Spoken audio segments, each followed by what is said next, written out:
Would you like to spend a couple of months or more in the country that, according to Nomad List, has 3 of the top 10 best cities to work remotely? Would you like to travel in a country that is known for absolutely breathtaking and diverse nature, fantastic food, great weather and rich history, and all of that while being quite affordable? If your answer is yes, then welcome to Portugal. Portugal has long been a favorite amongst digital nomads for the aforementioned reasons. Many of them that wanted to stay longer than 90 days have used the D7 visa. However, as of October 30th, there will be a dedicated visa for digital nomads, which might fit the digital nomad lifestyle a lot better than the D7 visa that technically is aimed at retirees. And the best part? Just like the D7 visa, it is a possible road to permanent residence or even citizenship in Portugal, which would mean becoming a citizen of a Schengen country. But first, in this video, I will introduce Portugal to you, both as a travel and digital nomad destination, before we move on to the visa details. If you want to jump right to the visa details, or if you want to re-watch some of this video at a later point, you'll find the timestamps down below. Just click on them and they'll take you right where you want to go. Hi, my name is Sara, and on this channel I aim to provide you with everything you need to start the digital nomad lifestyle and find your next digital nomad destination. So if this sounds like you, please hit subscribe and click the little notification bell. And now, without further ado, let's dive right into beautiful Portugal.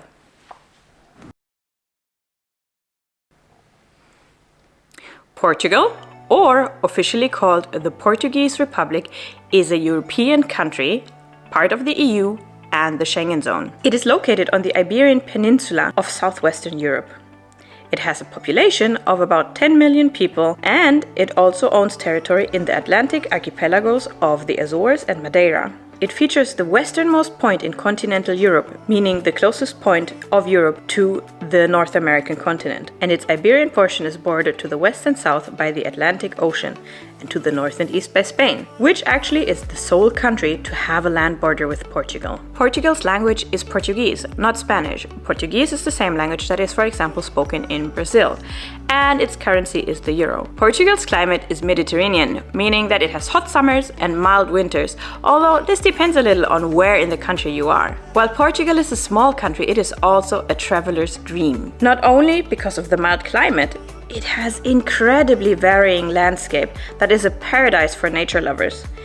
There are exciting hiking trails, volcanic lava fields, rolling green hills, dream beaches with glittering blue water and exciting cliffs, secret caves, magical forests, and so much more. But not only that, it is brimming with ancient history and architecture, cobblestone streets, tiny villages from the Middle Ages, impressive monasteries, Roman ruins, fairy tale-like castles, grandiose palaces, and bustling, lively cities with a great restaurant and bar scene. Okay, so let's move on to digital nomad must-haves, things that specifically as a digital nomad you will need to be able to live and work in a country and a location comfortably.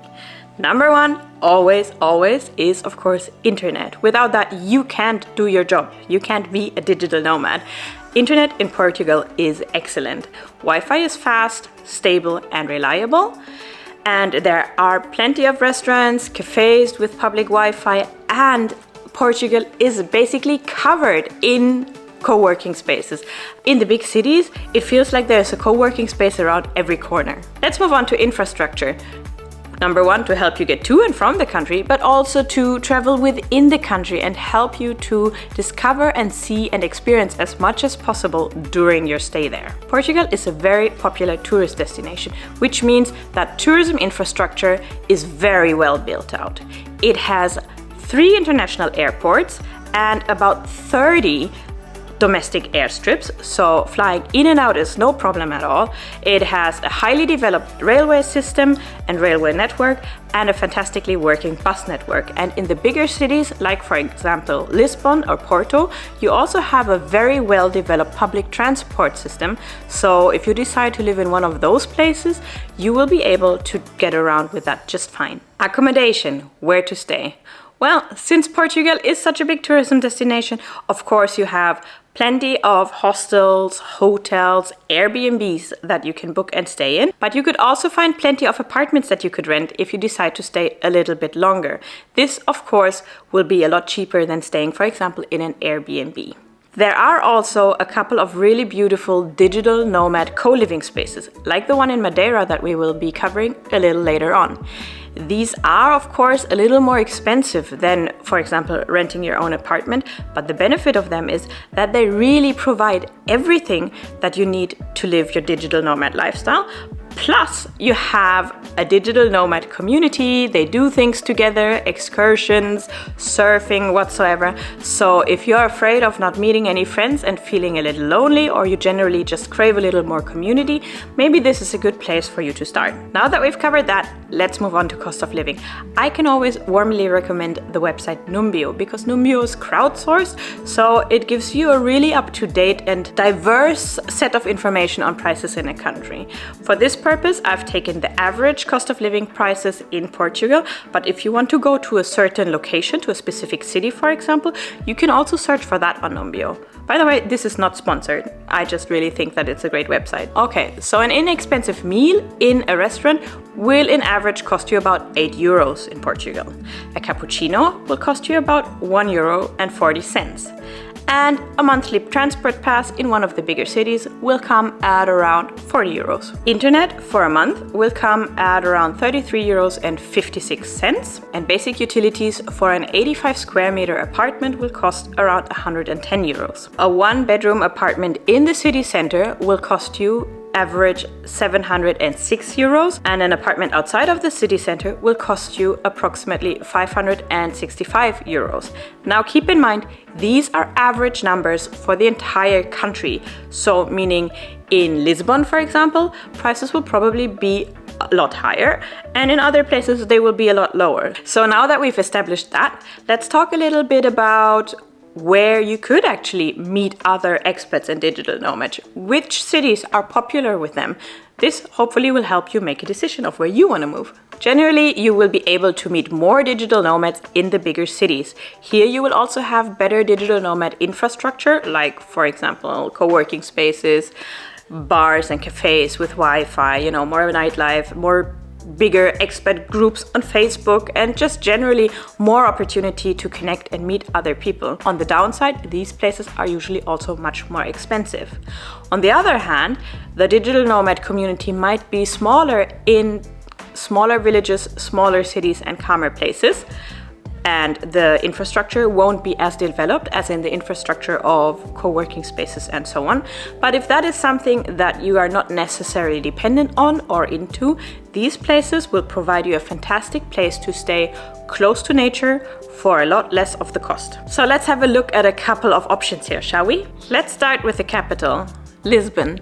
Lisbon is actually ranked as the favorite place of digital nomads to live in on Nomad List. It has a co-working space with great networking opportunities around literally every corner, reliable public transport, a vibrant food and nightlife scene, and plenty of things to do other than work. Plus, like the rest of Portugal, it's just really gorgeous. Some things to do and around Lisbon are the Torre de Belém, which is a tower that was constructed in the 16th century and is a UNESCO World Heritage Site. You will notice that Portugal has quite a few of those. From here, the Portuguese explorers left on their journeys to discover the world, and here they returned. The Jerónimos Monastery, which is a former monastery of the Order of Saint Jerome near the Tagus River.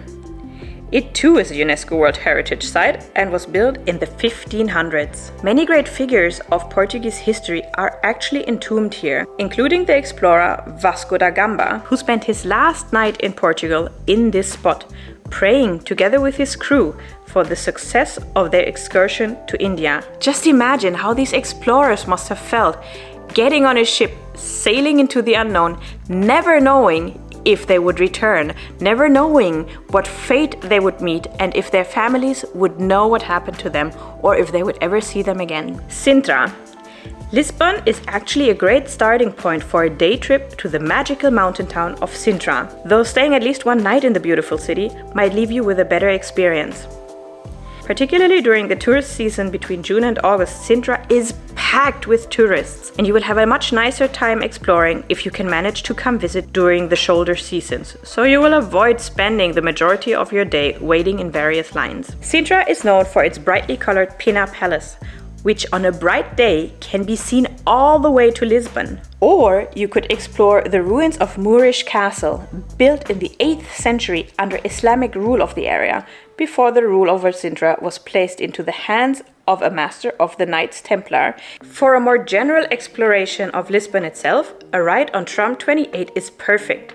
It'll take you through the most historic neighborhoods and give you a good feel for the city while riding up and down the beautiful hilly streets of the city that remind distinctly of San Francisco. Of course, there are plenty more beautiful things to see and do in Lisbon, but this video is thought to give you an overview, a feel for the country itself and some places within it to inspire you to do your own research should you decide that this country might be for you.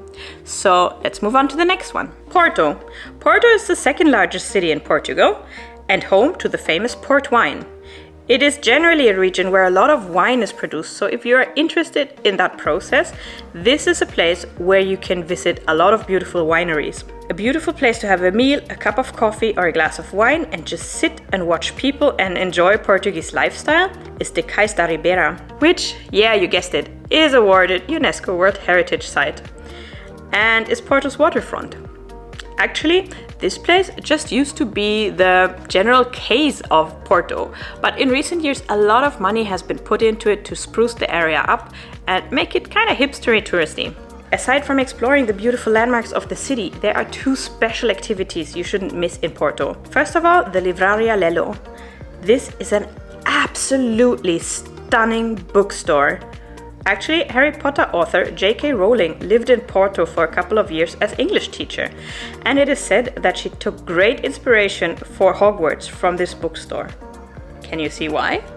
If you are craving a little more adrenaline, why not climb one of Porto's impressive bridges over the River Douro? The Ponte de Arabida offers this opportunity. Once you reach the highest point, you will have a fantastic view over the River Douro and Old Porto. The third smallest city in Portugal is Braga. Braga is an excellent option if you're looking for a cheaper and smaller city to live in. Yet, Braga still offers great restaurants, nightlife, and history, being home to the oldest cathedral in Portugal. Plus, you're really close to beach and mountains, which makes it a great destination for outdoor enthusiasts. And you'll be in Spain in just 45 minutes drive. Braga is also a great starting point to visit Portugal's only national park, the Peneda Gerês National Park.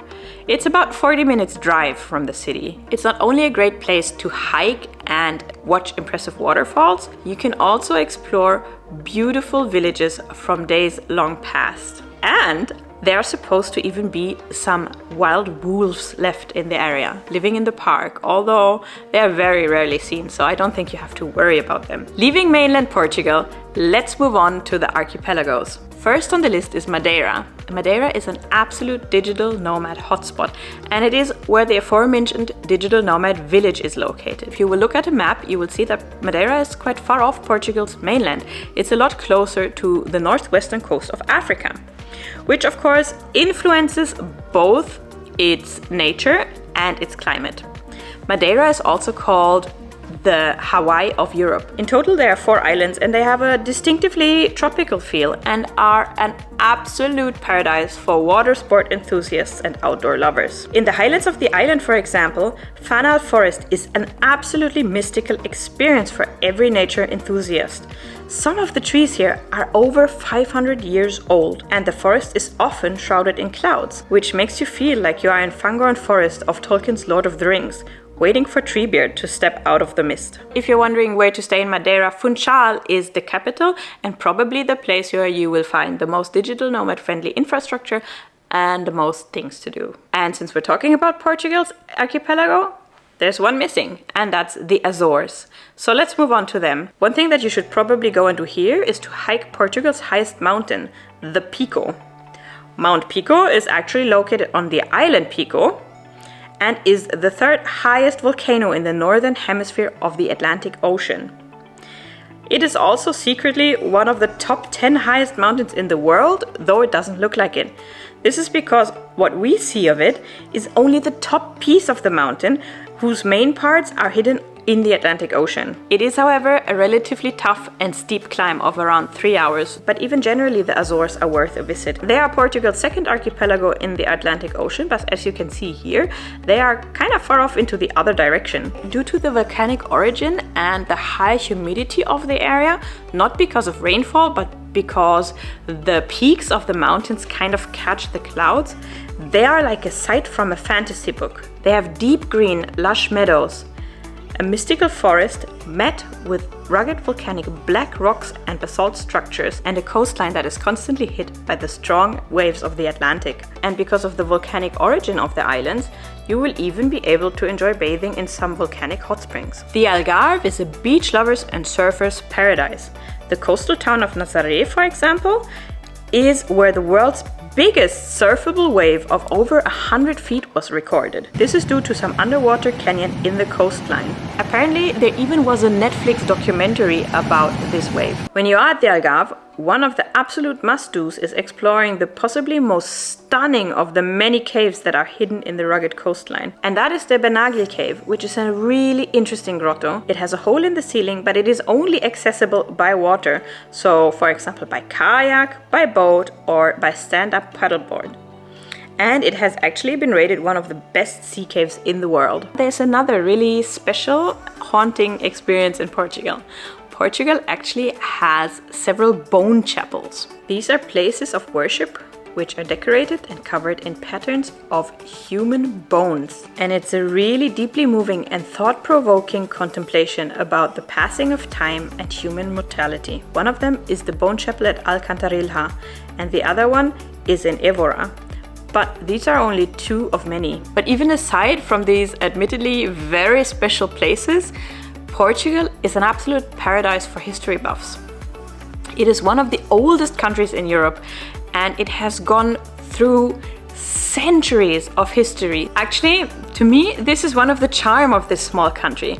It's so small that if you decide to stay longer than a couple of weeks to really get to know the country and the culture and the people and explore, you have the possibility to see almost all of it, to easily get to all the different places. On the other hand, it is so packed with both natural and man-made wonders that, you'll never run out of cool things to discover and do. So with that in mind, let's go and actually see how you can stay here for a little longer and look at the visa details. But before we do that, if you got value out of this video, I would like to ask you to give it a thumbs up. That is a free way for you to support me in my effort to make this YouTube channel available to more people. Thank you. So, visa details. As I've said, the visa will be launching on October 30th. So these are the details that I've been able to collect now. There is no guarantee that, over the course of the implementation or in the first few months of the visa, some things might still be tweaked, adjusted, or whatsoever, but this is the information that I have found now. The duration of the visa is 12 months, and you will have to be either self-employed or employed by a country outside of Portugal. And of course, you will have to be able to work remotely. You will have to be able to prove sufficient monthly income to support yourself in Portugal. And at this point, that will be 4 times Portuguese minimum wage, or 2,820 euros. This also means that as Portuguese minimum wage rises, the income that you will have to prove to get the visa, to qualify for the visa, will rise as well. You will have to prove that you have had this income for at least 3 months. For example, through bank statements. You will have to provide papers of tax residency, and you will have to provide some form of contract, either with your employer or, proof of self-employment of clients and so on. And you can apply for the visa either at the Portuguese consulate in your home country or at the immigration agency right in Portugal. Now, other information that I have found as to which documents you need are relating to other long stay visas in Portugal. So Portugal has several, for example, for studies, for other reasons that you might want to come to Portugal, and they all require the same set of documents. So I assume that these are documents that you will also need to provide when you apply for the long stay visa as a freelancer or digital nomad. Number one is a valid travel document, as in a passport that is valid for 3 months past your stay in Portugal. Number two, of course, as always, is health insurance that will cover you for your entire stay in Portugal. Number three are 2 passport photos that are recent and in good condition, so one can actually, recognize you. And number four is a transport document, meaning a return ticket home. You will also need to prove accommodation, and you will need to have a clear criminal record. Now, as I've said in the beginning, one great thing with this digital nomad visa that is not very common with most digital nomad visas is that you can apply for permanent residency afterwards. And after 5 years of permanent residency, you can apply for citizenship. So technically, if you come to Portugal and this is a place that you really like and that you really enjoy, then it might open up a path for citizenship. There are, of course, some stipulations, like, for example, you actually need to stay in Portugal for a very big chunk of time of these 5 years. Otherwise, why should they give you citizenship?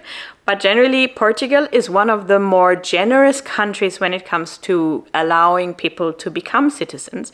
And like I said before, if this is something that you are interested in, or you would like to know why this could be beneficial to you, to be a citizen of the European Union and the Schengen zone, check out the video. I'll link it down below as well. Other than that, if you're still kind of considering where you want to spend some time as a digital nomad, I have another really special and beautiful country by the Atlantic, actually my favorite country in the world, that I reviewed last week when I, to my excitement, realized that they are offering a digital nomad visa now as well, which is Namibia. So why not check out that video next? And I'll see you here in the next one. Bye-bye.